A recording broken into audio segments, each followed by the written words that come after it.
vais vous faire un résumé donc de FR Android, normalement qui a fait ces informations et qui finalement c'est à chaque fois les mêmes informations qu'on retrouve. C'est-à-dire sur l'ensemble des BYD, c'est une vidéo que j'avais faite, donc là c'est un retour de plus de 1000 km sur la Sea Lion.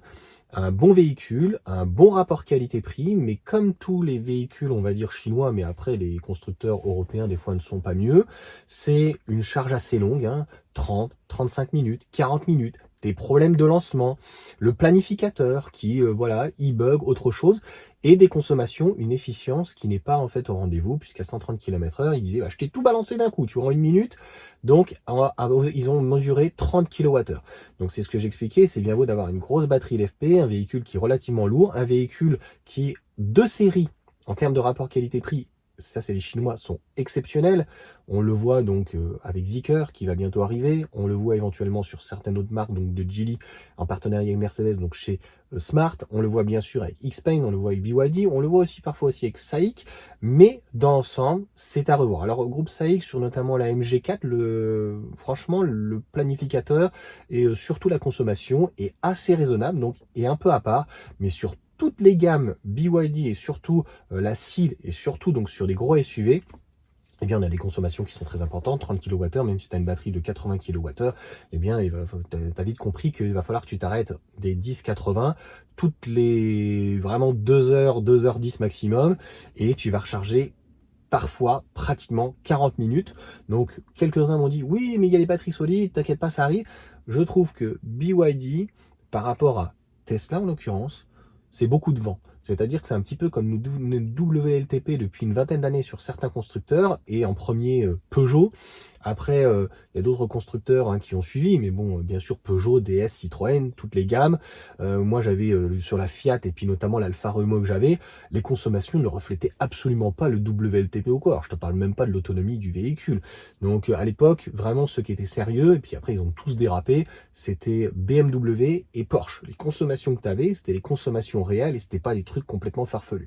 Là, c'est un petit peu le même problème, c'est-à-dire que BYD, il t'avance des chiffres, mais ça ne reflète pas la réalité. On voit que Tesla, non pas commence à faire ça, mais t'apporte des WLTP qui commencent à devenir quand même très très très optimistes, puisqu'on t'annonce sur les nouveaux modèles 500 km, je pense qu'on va quand même être un peu loin de la réalité, et puis 600, 622, etc., etc.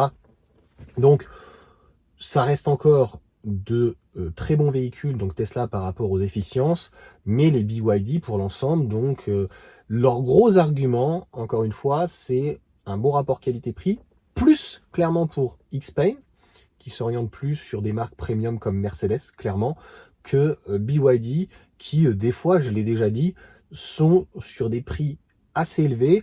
On a pu voir la Seal, je ne sais pas si c'est toujours le cas en Belgique, mais surtout je crois que c'était au Luxembourg, sur une version de mémoire confort avec une batterie un petit peu plus faible. Donc il faudra faire attention, on n'aura pas une autonomie folle malheureusement pour ce type de véhicule. Donc je crois qu'on passait donc non plus en 4 motrices propulsion, une puissance de moteur donc différente, comme si ça allait changer beaucoup de choses, une batterie un petit peu plus petite certes, donc je pense que ça doit être une bride, et on était à partir de mémoire à 37 000 euros. Pareil, souvent ils offrent donc les intérieurs, que ça soit un noir, un blanc, les peintures, donc c'est là où ils sont très forts, mais je pense qu'ils ont des améliorations à faire, je l'ai déjà dit, donc sur le planificateur, sur le software, clairement, éventuellement peut-être le hard, mais surtout le soft, et les consommations. Enfin, franchement, là, les consommations et les charges ne sont pas à la hauteur, et comme je te dis, c'est ça le paradoxe, c'est-à-dire qu'aujourd'hui, ils sont sur de la LFP, donc normalement, je crois que c'est du 400 volts, et bien, comme ils sont obligés d'utiliser des batteries qui sont immenses, bien, au final, on a des charges qui sont très longues. Quand tu vois Tesla, ce qu'ils ont fait avec une batterie de 58 kWh, donc net, sur le modèle Y de confection, donc de fabrication BYD, soit clairement ils ont entre guillemets, et on aura le retour dans 10 ans, défoncé la batterie, ils se sont dit pas grave de toute façon, soit BYD était complètement nul en fait pour la ventilation en fait du système Blade pour pouvoir refroidir la voiture, parce qu'on voyait bien qu'elle oscillait comme ça, donc il y a un problème quelque part. Moi je pense que dans l'essentiel, le problème il est le premier, ils ont encore des problèmes de gestion, donc le soft, le BMS, je ne suis pas sûr que ça se règle avec le temps. Donc ils vont essayer de pallier comme d'habitude en fait, comme nos constructeurs, comme Peugeot avec le 3 minutes 98 kWh de batterie. Donc des batteries plus grosses, des batteries plus puissantes, des tensions donc peut-être à terme de 800, 900 volts, etc. Mais encore une fois, il faudra pouvoir donc se recharger sur donc des stèles, des stations, des bornes de recharge qui soient adaptées. Donc ça sera pas toujours le cas. Donc il y aura toujours en fait des difficultés parce que de base, eh bien, il n'y aura pas eu l'optimisation nécessaire. Voilà en tout cas donc ce que j'en pense, un petit peu comme Porsche, tu vois, ou le Macan, mais même le Taycan, les consommations sont quand même assez hautes. Et si tu vas pas donc sur des bornes 800 volts ou autres, etc., ben en fait tu n'as pas donc la charge prévue et tu es malheureusement assez vite limité. Et en Chine, ils ont moins ce problème-là parce qu'en fait, ils ont des bornes, en fait, ils sont vraiment à tout d'électrique, ils sont à fond dedans. Donc en fait, ça compense. Tu vois, et donc pour moi, il n'y a pas à compenser. Il faut que le véhicule soit plus léger et plus adapté.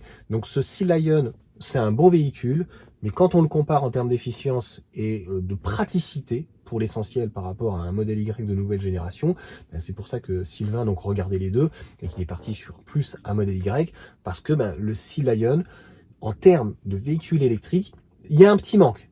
Encore une fois, c'est toujours mieux que ce que va proposer la concurrence européenne, hein, malheureusement, surtout française, malheureusement, hein, que ce soit Peugeot et Renault, hein, je suis désolé. Hein. Franchement, à 50 000 euros, entre un Sea Lion et un Scénic, bon, il n'y a pas photo, hein, à mon sens. Hein. Allez, sur ce, ciao à tous.